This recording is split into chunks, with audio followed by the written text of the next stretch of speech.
Right then, Tesla Model 3. You know this, right? They are everywhere. I know! But do you really know it? Let's find out.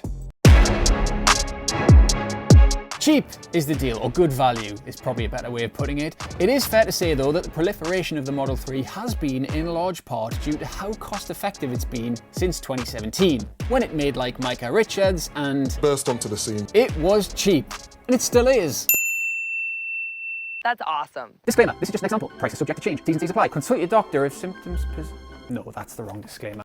So go back a few years and add in the fact that back then you didn't pay any VED on an electric car, company car tax was dirt cheap, and electricity was cheaper than it is now, and running a Tesla Model 3 just felt like getting a free car, almost. The problem was it was cheap, but it felt it. Back in 2019, this thing felt like a Red Bull soapbox, but with an iPad glued to it, and then powered by a nuclear reactor. He's wobbling all over the place! They sold in the millions. In 2021, in fact, it became the UK's second best-selling car. That was until the Tesla Model Y began to outsell it in 2022, mainly because that's basically the same car, but much more practical while not being much more expensive. But now, my friends, the Model 3 here, completely different car. Well, not completely different, but improved so much that, actually, yeah, it's completely different.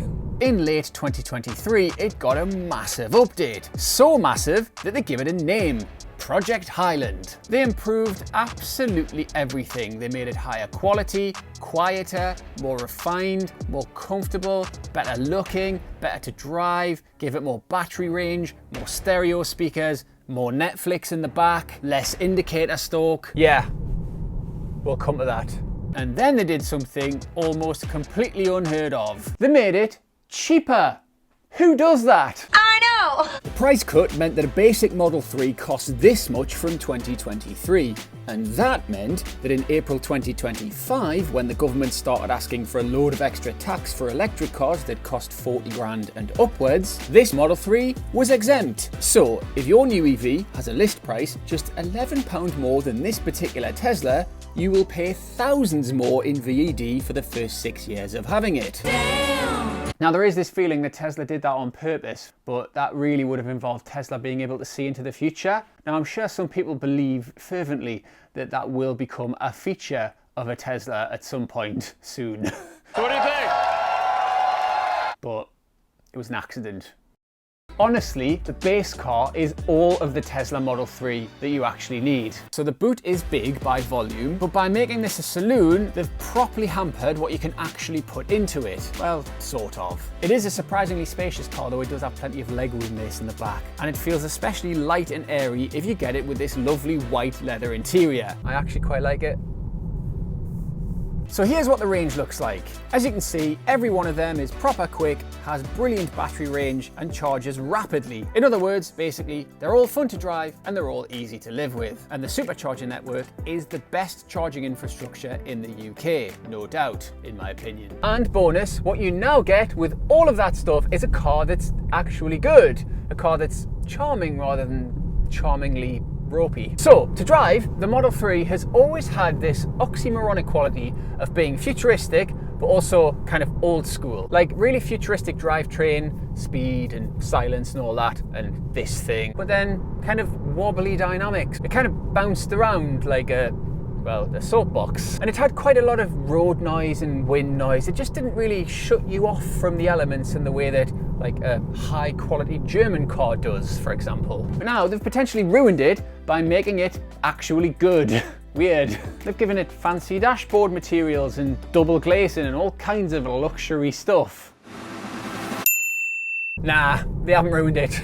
Phew. So it does feel like the same sort of car, obviously, because it is the same car, but the refinement is just leagues above. It's kind of like when Honey G took off her baseball cap and her shades. Doing a lot of writing music. You can tell it's still Honey G, but there's a sophistication that wasn't there before. Urban music, the street style. Mainly it's because it's much quieter and it rides much better. It's still really comfortable, but it doesn't wobble and roll all over the shop like it used to. It was never that bad, but it just feels like more sophisticated now, more compliant. It's like Tesla brought some people into the company that have actually developed a car before and said, Yeah, if you could fix this a bit, that would be really good. But it still retains a sense of uniqueness that I just really love. It's the characteristics that feel really unique to this car, like how airy it is. There's loads of glass and the pillars are thin for a modern car. And the dashboard is really low, so you get this amazing sense of visibility. It actually proves this car that you do not have to be sat in the clouds to get a good view of the road ahead. So close.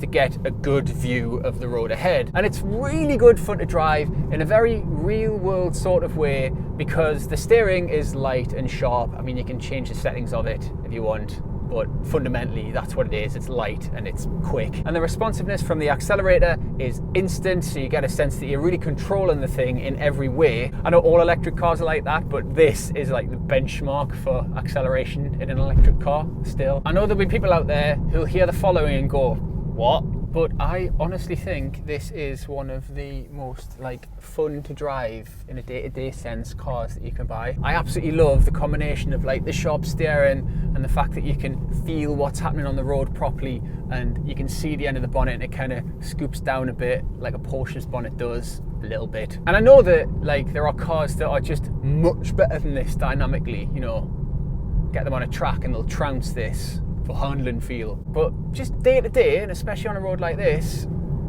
is just mint. Right, I went way off script there. Back to the script.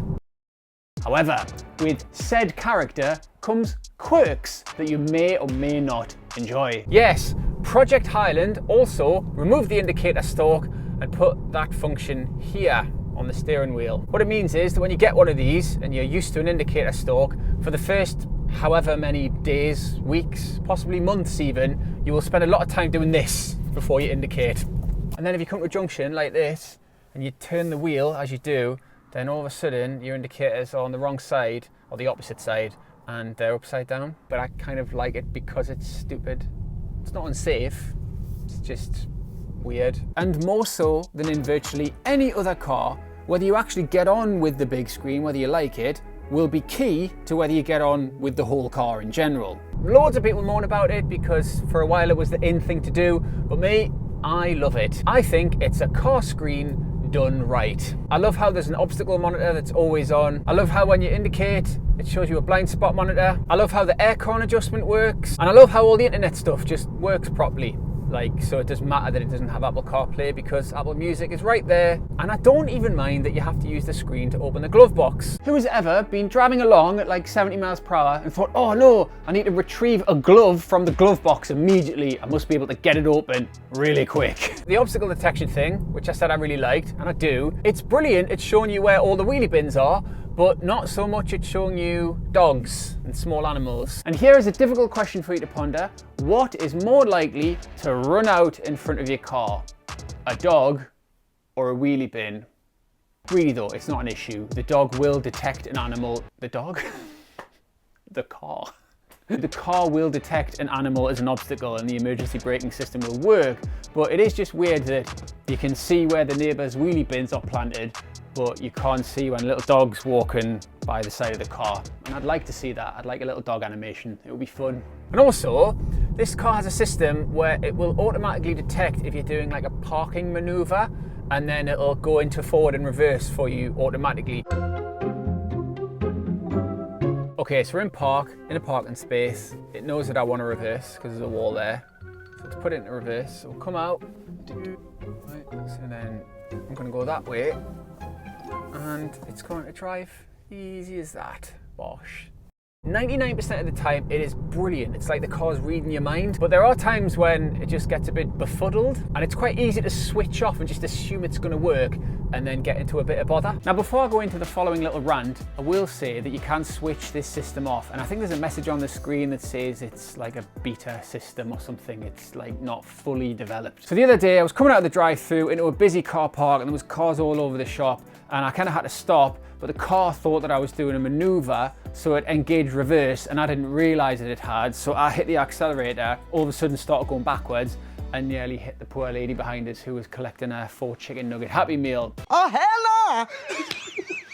So yeah, cheap to buy and to run, great to drive, dead easy to live with, but There are other options, of course, so what are they? Well, you could do what a lot of people tend to do and spend a bit more and get a Model Y. It's basically the same car, but it's stretched upwards a bit, and it does have a big hatchback, and it doesn't cost that much more. China's answer to the Model 3, it's big and it's good quality, and it has a spinning touchscreen, and it isn't as obvious as the Tesla, which is a quality that you might like. This is like a 3 Series, but it's electric, so if you're coming out of one of those, this will feel quite familiar, and that's a good thing, and it's much higher quality in the cabin than the Tesla is. Me, I would still have a Model 3, to be honest. And if you want to lease one of these or anything else that I've mentioned or anything for a great rate, do it at Leasing Options, and I'll see you next time. Bye! You're doing great.